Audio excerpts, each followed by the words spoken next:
বন্ধুরা কেমন আছেন সবাই? আশা করি ভালো আছেন, আমিও ভালো আছি।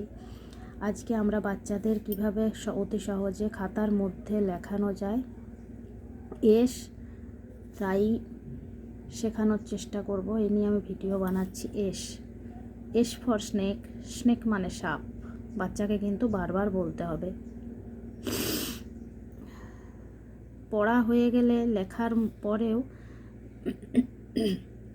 হয়তো বা ছুটি হয়ে গেছে পড়ানোর, বাচ্চাকে যত খেলার ছলে পড়ানো হবে ততই বাচ্চা কিন্তু তাড়াতাড়ি মুখস্থ করতে পারবে। এটাও কিন্তু একটা বিশাল বড় ব্যাপার।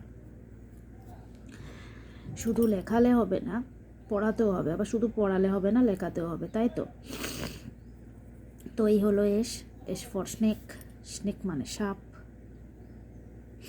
এস ফর সান, সান মানে সূর্য।